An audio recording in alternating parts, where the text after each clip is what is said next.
चे 12 वाजलेत. या 12 वाजताच्या बुलेटिनमध्ये आपण 12च्या 4 महत्त्वाच्या बातम्या पाहणार आहोत. दुबई ते मुंबई सर्वत्र चर्चा आहे ती आजच्या भारत पाकिस्तान यांच्यातल्या सामन्याची. पहलगाम हल्ल्यानंतर होणाऱ्या क्रिकेट सामन्याला शिवसेना ठाकरे गटानं विरोध केलाय, तर दुसरीकडे क्रिकेट रसिक मात्र आतुरतेनं सामना सुरू होण्याची वाट बघतायत. या दोन्हीचा आढावा आपल्याला घ्यायचा आहे. याशिवाय पुण्यातल्या उपमुख्यमंत्री अजित पवारांच्या दौऱ्यात एका महिलेनं पुणे स्पेशल शैलीत अजित पवारांना सवाल केलाय. नेमकं काय घडलंय तेही आपण जाणून घेणार आहोत. आणि याशिवाय मराठवाडा आणि विदर्भाच्या बहुतांश भागात दमदार पाऊस झालेला आहे. सोलापुरात जोरदार पावसानं पूरस्थिती निर्माण झाली आहे. सध्याची तिथली परिस्थिती काय आहे हे सुद्धा आपण जाणून घेणार आहोत. तर सुरुवात करूयात भारत पाकिस्तान सामन्याविषयीच्या घडामोडींनी. आजचा रविवार म्हणजे भारतीय क्रिकेट रसिकांसाठी खास पर्वणी. युएईत सुरू असलेल्या आशिया कपमध्ये आज भारत आणि पाकिस्तान यांच्यात सामना रंगणार आहे. पहलगाम हल्ला आणि ऑपरेशन सिंदूर नंतर पहिल्यांदाच दोन्ही देशांच्या क्रिकेटच्या मैदानात हे दोन्ही क्रिकेट सामने आमने सामने येतात. आशिया कपचा इतिहास पाहिला तर भारतीय संघ पाकिस्तानवर भारी पडलाय आणि त्यामुळे इतिहासाची पुनरावृत्ती करण्यासाठी सूर्यकुमार यादवचा भारतीय संघ हा उत्सुक आहे. पाकिस्ताननं याआधी 12 तारखेला ओमान सोबत झालेल्या सामन्यात विजय मिळवलाय, तर भारतानंही युएई संघावर 9 गडी राखून विजय मिळवलाय. तर या संदर्भात अधिक माहिती देण्यासाठी आपल्यासोबत आपले प्रतिनिधी रिजवान शेख आहेत. रिजवान, भारत पाकिस्तान या पारंपरिक प्रतिस्पर्ध्यांमध्ये आज क्रिकेट मॅच होत आहे. क्रिकेट रसिकांमध्ये सध्या काय भावना आहेत या मॅच संदर्भात, कसं वातावरण पाहायला मिळत आहे? नक्कीच दीपाली, आपण जर पाहिलं तर आज रात्री 8 वाजता भारत आणि पाकिस्तान त्यांच्यामध्ये जो मॅच आहे तो दुबई येथील अबुधाबी या ठिकाणी खेळला जाणार आहे. परंतु मी सध्या ठाण्यातील जो सेंट्रल मैदान आहे त्या ठिकाणी मी उपस्थित. आपण जर पाहिलं तर माझ्या मागे हे सर्व क्रिकेट प्रेमी आहे. या सर्व या ठिकाणी दररोज येऊन प्रॅक्टिस करताना ज्या पद्धतीने पाहिला तर भारत आणि पाकिस्तान यांच्यामध्ये जो आज एशिया कपचा मॅच आहे तो खेळला जाणार आहे. आणि आज संपूर्ण क्रिकेट प्रेमीमध्ये देखील उत्साह आहे आणि आज संपूर्ण क्रिकेट प्रेमी आहे त्यांच्याशी आपण बातचीत करणार आहोत. दादा, काय सांगाल, आज भारत आणि पाकिस्तान यांच्यामध्ये एशिया कप जो है तो खेला जाना है, कशा पद्धतीने क्रिकेट प्रेमी म्हणून तुझ्या मनामध्ये उत्साह है? जैसे कि आप देख सकते हो इंडिया पाकिस्तान का बहुत पहले से राइवलरी है और हमारा बैटिंग लाइनअप भी बहुत अच्छा है, अपना मिडिल ऑर्डर भी बहुत अच्छा है, ऑलराउंडर्स भी हमारे अंदर बहुत अच्छे हैं, जैसे कि बॉलर्स भी बहुत अच्छे हैं हमारे अंदर. और हमें अगर बैटिंग करने जा रहे हैं या अगर टीम में अगर हमारा किसी से मैच हो रहा है तो हमारा माइंडसेट एक ही रहना चाहिए कि हम सामने टीम को कैसे हराएं और पूरा टीम वर्क के साथ कैसे अपनी टीम को जिताएं. जैसे कि हमारी टीम में हमारे कैप्टन सूर्य कुमार यादव सर हैं, वो बहुत ही अच्छे T20 प्लेयर हैं. और जैसे कि हमारे भी हार्दिक सर हैं, उनका भी कमबैक हुआ, वो भी बहुत अच्छे प्लेयर हैं. और हमारे तरफ बॉलिंग में भी जसप्रीत बुमराह से हैं, बहुत सारे बॉलर्स हैं जो अच्छे खेलते हैं. और हमें बस पाकिस्तान से ये बच के रहना चाहिए कि हम उनका स्विंग बहुत अच्छा रहता है. जैसे कि अगले मैच पहले भी मैच हुआ था तो स्विंग की वजह से रोहित शर्मा सर को दिक्कत हुई थी. ऐसे हमको स्विंग पे ध्यान देना चाहिए और अच्छे से टीम वर्क के साथ मैच जीतना चाहिए. और जैसे कि बात हुआ अभी वॉर का, तो war K point of view say Asia cup बहुत ही बड़े लेवल पे आता है. एशिया कप में बहुत ही अलग अलग टीम्स आती है आउट ऑफ इंडिया से और उनके बीच में मैच होता है. तो इससे अपने वॉर का बहुत ही अलग पॉइंट ऑफ व्यू है. यही है. दादा, तू काय सांगाल, संपूर्णपणे पॅडअप वगैरे पण केलेली आहे, नेमका कशा पद्धतीने नेमका हा मैच तू पाहतो भारत आणि पाकिस्तानचा? देखिए, एक्साइटमेंट राइवलरी होती है. जैसे कि अभी हम लोग खेल रहे तो हम लोग को घाई भी है घर पे जाके कब टाइम होता है, कब हम लोग मैच देखते हैं. एक फैमिली टाइम होता है, मैच देखते हैं, एंजॉय करते हैं सब. और जैसे कि हमारी लाइनअप है, बैटिंग अच्छा है, टॉप ऑर्डर अच्छा है, मिडिल ऑर्डर अच्छा है, बैटिंग अच्छी है और हमारे ऑलराउंडर्स है. हमारी जो बॉलिंग लाइनअप है, जैसे जसप्रीत बुमराह सर, कोशिश करेंगे कि हम लोग अर्ली से अर्ली विकेट देख सके और 56 या 60 के अंदर ऑल आउट हो सकते. दादा, तू काय सांगाल, तू देखील विकेट कीपर आहे, म्हणजे नेमकं तू आपल्या भारतातलं जे विकेट कीपर आहे त्यांना कशा पाहतो, नेमकं कशा पद्धतीने हे मॅच होणार आहे, तुझा लक्ष कशा याच्यावरती आहे? नहीं, देखो, दुबई का हमारा पिच भी बहुत अच्छा है, तो फिर उसको देख के हमारे बॉलर्स को थोड़ा ध्यान देना पड़ेगा और बैट्समैन को खास करके पाकिस्तान बॉलर से बचना पड़ेगा क्योंकि उनका स्विंग बहुत अच्छा है. और इस मैच में हम अपने मतलब क्रिकेटर्स रोहित शर्मा और उनको भी मिस करेंगे, लेकिन हमारी नई टीम भी बहुत अच्छी है और आगे अच्छी करेगी. मतलब हमारे अभी जो यंगस्टर्स है आए टीम में वो भी बहुत अच्छा खेल रहे हैं और हम और भी आगे अच्छा करने को देखेंगे. तू बॉलिंग टाकर होता, नेमका बॉलिंग टाकताना कशा पद्धतीने जे भारताची खिलाडी आहे त्यांना कशा पाहतो तू बॉलिंग टाकताना, नेमका कशा पद्धतीने त्या पिच दुबईचा अबुधाबीचा जो पिच आहे त्यावरती कशा जे आपल्या भारताचे जे बॉलिंग गेंदबाज आहेत त्यांनी कशा टाकावं? मुझे लगता है कि पाकिस्तान और इंडिया की जो राइवलरी है वो बहुत एकदम बोले ना टफ है. तो पाकिस्तान का जो स्विंग है, जैसे कि हम लोग सबने बोले कि पाकिस्तान का स्विंग जो है बहुत बहुत बहुत बोले अच्छा है। तो मैं ये बोलूंगा, अपने जैसे कि अपनी बॉलिंग लाइनअप है, जस्सी भाई वो बहुत अच्छा बॉलिंग करते, तो उनको मैं ये बोलना चाहूंगा कि जल्दी से जल्दी विकेट ले, बस वही thank you. हे संपूर्ण खिलाडी आहे. आपण काय सांगाल, तू देखील तुझ्यामध्ये उत्साह दिसत आहे, स्टार्टअप वगैरे पण केलेली आहे, नेमका काय सांगाल त्या संदर्भात? जैसा कि हमारा जीता है। हाँ, अभी टीम में एक्साइटमेंट भी बहुत है पूरे इंडिया में, पर बहुत लोग इसका फिर विरोध भी कर रहे हैं कि वॉर हुआ इसकी वजह से। पर हमको अपने टीम गेम पे फोकस करना है और गेम पे अपना अच्छा करना है। और वैसे भी अपने टीम में 3 लोग तो है ही वैसे खतरनाक, हार्दिक पांड्या सर हो गए, सूर्य कुमार यादव सर हो गए, अभिषेक शर्मा जो बहुत ही अच्छे ओपनर हैं, धुआंधारी पारी खेलते हैं। तो हमको पूरा गारंटी है की इंडिया। तुला काय सांगेल? जसं की मी आता पाहू शकतो, म्हणजे जेव्हा पण इंडिया आणि पाकिस्तानचा मॅच असतं तेव्हा पूर्ण देशात, पूर्ण इंडिया आणि पाकिस्तानमध्ये खूप उत्साह असतं बघायला. खूप म्हणजे बोलतात ना, खूप एकदम इंटेन्स मॅच असते. आणि जसं की पाकिस्तानचे बॉलर जेवढे स्ट्रॉंग आहेत तेवढे इंडियाचे पण बॅट्समॅन तेवढे स्ट्रॉंग आहेत. म्हणजे त्याच्यातच खूप इंटेन्स मॅच होते. आणि एकदम म्हणजे आता जे वॉर वगैरे चालू आहे याच्यात काय पॉइंट ऑफ व्ह्यू नाहीये याच्यात. म्हणजे जे तुम्ही सांगतायत की भाई जे वॉर झालेलं आहे ते, पण याच्यात काय मला तर काय दिसत नाही की भाई क्रिकेटमध्ये आणि वॉर मध्ये खूप फरक आहे. हेच सांगायचं होतं. थँक्यू. परंतु ज्या पद्धतीने वॉर झाला त्याला तू कशा पाहतो? नेमका अनेक लोकांनी याची मागणी केली की भारतने पाकिस्तान बरोबर घ्यावा. तर असं तर मला तर नाही वाटत की आता वॉर मध्ये खूप आहे. आता जे प्लेयर्स वगैरे होते त्यांनी तर काय नव्हता केलेला, म्हणजे ते तर आता खेळाडू आहेत, ते तर खेळणारच. आता याच्यात तर निश्चितच, मला तर रिजवान. काय वाटत नाही की तर आपण पाहिलं दीपाली, हे सर्व खेळाडू आहेत जे सेंट्रल मैदान या ठिकाणी देखील आलेले आहेत, त्यामुळे त्यांच्या मनामध्ये देखील उत्सुकता आहे की कशा पद्धतीने भारत जे आहे ते पाकिस्तानला पुन्हा एकदा याच्यामध्ये पिछाड देताना आपल्याला पाहायला भेटणार आहे. निश्चितच रिजवान, अवघ्या देशाचं लक्ष या सामन्याकडे लागलेलं आहे. आपण असंच सोबत राहा, पण पुढची बातमी पाहणार आहोत महत्वाची. तर महाराष्ट्रात उद्धव ठाकरेंच्या शिवसेनेच्या महिला कार्यकर्त्या भारत पाकिस्तान सामन्याविरोधात आंदोलन करणार आहेत. माझं कुंकू माझा देश असं या आंदोलनाला नाव देण्यात आलं असून पंतप्रधान नरेंद्र मोदींना शिवसेनेची महिला आघाडी सिंदूर पाठवून निषेध करणार आहे. शिवाय शिवसेनेची महिला आघाडी दिल्ली आणि मुंबईसह राज्यातल्या बहुतांश शहरात रस्त्यावर उतरणार आहे. दिल्लीतल्या जंतर मंतरवर शिवसेना युबीटीचे कार्यकर्ते हे आंदोलन करणार आहेत. मुंबईत सुद्धा शिवसेना ठाकरे गटाच्या महिला रस्त्यावर उतरून या सामन्याचा निषेध करणार आहेत. पहलगाम हल्ल्यातले आरोपी अजून सुद्धा सरकारला सापडलेले नाहीत. शिवाय ऑपरेशन सिंधूर सुद्धा फक्त सध्या स्थगित आहे, त्यामुळे पूर्ण झालेलं नाही. आणि त्यामुळे अशी युद्धजन्य परिस्थितीत क्रिकेटचे सामने खेळणं हा पहलगाम हल्ल्यात मारले गेलेल्यांचा अपमान आहे असं ठाकरे गटाचं मत आहे. तर या संदर्भात अधिक माहिती घेऊयात. आपल्यासोबत आपले प्रतिनिधी सुमित पवार आहेत. सुमित, एकीकडे दुबईत भारत पाक मॅच होत आहे आणि दुसरीकडे भारतात याच मॅचला राजकीय रंग चढतोय. या सामन्याविरोधातल्या ठाकरे गटाच्या आंदोलनाचे आपल्याला काय अपडेट्स मिळत आहेत? ठाकरे गटाचे आंदोलन सुरू आहे. माझा देश माझा सिंदूर असं या आंदोलनाला यांनी वाक्य दिलेलं आहे. आणि त्यापासून माझ्या प्रकारे ठाकरे गटाच्या महिला या ठिकाणी सिंदूर घेऊन जमलेल्या आहेत. आणि या ठिकाणी जो भारत पाकिस्तान सामना पार पडतोय त्याचा निषेध या महिलांच्या वतीने नोंदवण्यात येत आहे.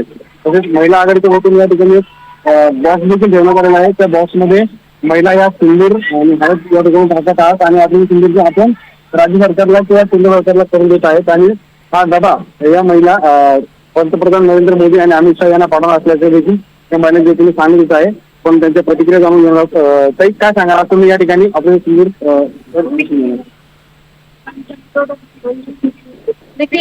आणि पाकिस्तान सोबत आपली अजिबात तालिबानने आपल्या असं बसले नाही झाली, तरी पण ते खेळताय. का बरं खेळताय? आमच्या बघितलं खूप खूप पुसलेलं आहे, तरी पण ते पाकिस्तान सोबत क्रिकेट खेळताय. त्याच्यामुळे आम्ही नाराज झालो आणि आमच्या महिलांसाठी आम्ही याच्यात अनेकांमध्ये उतरलो आणि प्रकारे महिलांचा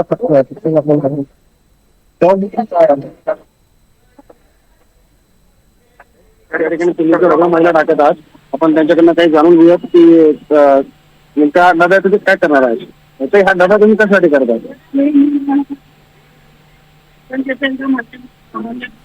सगळीजण गेले, त्यांचं अजून कुटुंब सावरलेलं नाहीये आणि ते भारत आणि पाकिस्तानचा सामना खेळण्यासाठी परवानगी देत आहे. भारत आणि पाकिस्तान खेळण्यासाठी परवानगी देत आहे. अजून त्या दुःखातून सावरले नाही, त्यांचं कुंकू त्यांनी मिटवलेलं आहे. त्याच्यासाठी हे मोदींनी स्वतः कुंकू लावावं म्हणून आम्ही पाठवतो. बघायला मिळत आहे. या ठिकाणी आम्हाला जाणून घेतलं आपण याच्याकडनं किती जाणून घेणार जेवढ्यात ती लोक सगळ्या प्रकारे आंदोलन करत आहात.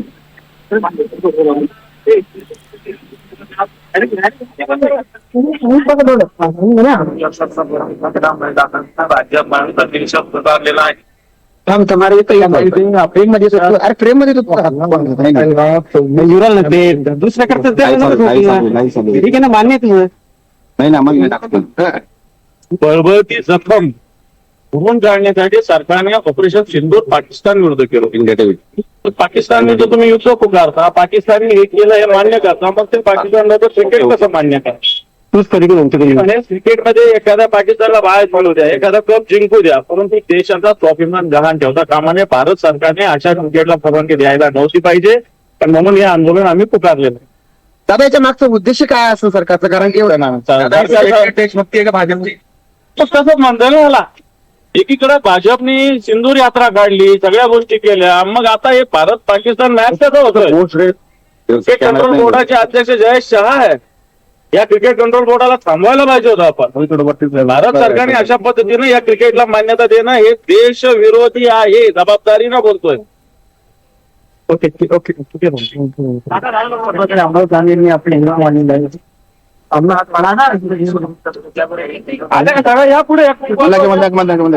निश्चितच सुमित, या आंदोलनावर आपलं लक्ष असल्यास आपण असेच सोबत राहा. दरम्यान भारतीय संघावर जय शहा यांचा दबाव आहे अशी टीका संजय राऊतांनी केली आहे. खरं म्हणजे भारत आणि पाकिस्तान क्रिकेटच्या सामन्याला परवानगी देणं भाजपा सरकारनं, महान प्रखर राष्ट्रभक्त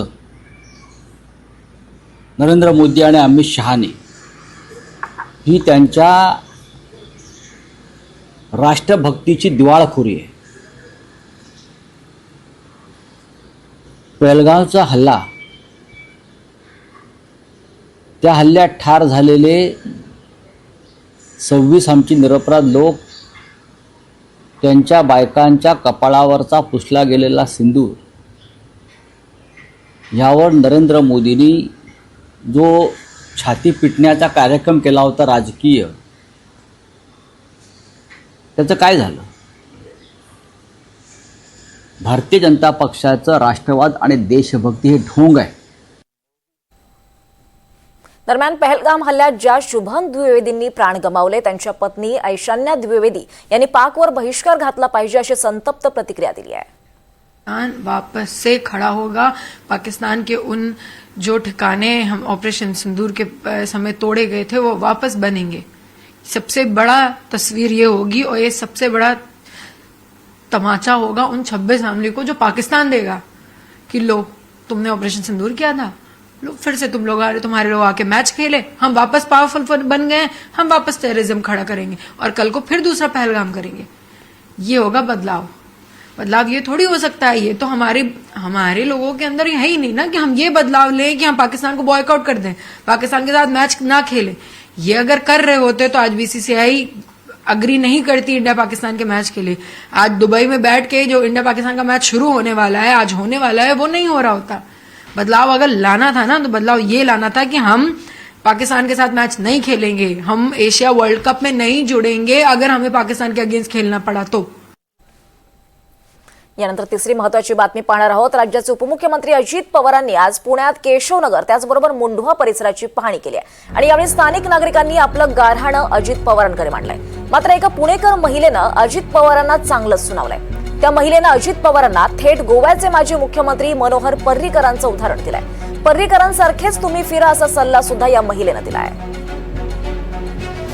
या संदर्भात अधिक माहिती घेऊयात आमच्या प्रतिनिधी रेवती हिंगवे यांच्याकडून. रेवती, आज अजित पवार हे पुणे दौऱ्यावर होते. या दौऱ्यादरम्यान त्यांना पुणेकरांच्या रोषाचा सामना करावा लागला आणि यावेळी काय व्यथा नेमक्या मांडल्यात नागरिकांनी?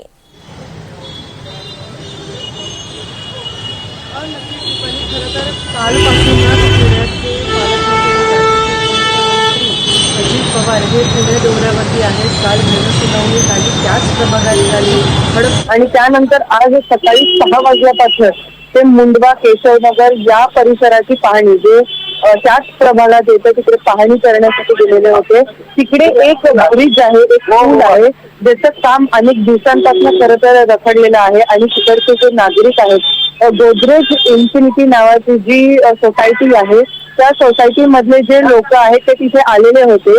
तिकडे त्यांनी त्यांचं गाऱ्हाणं मांडलेलं होतं. त्यासोबतच काही अंशी तिकडे प्रश्न जाब विचारल्यासारखे काही प्रश्न विचारण्यात आलेले होते उपमुख्यमंत्री अजित पवार यांना. सगळ्यात पहिले त्यांनी पाहणी केली ती म्हणजे जे सोसायटीमध्येचं जो पूल आहे त्याचं काम अनेक दिवसांपासून रखडलेलं आहे.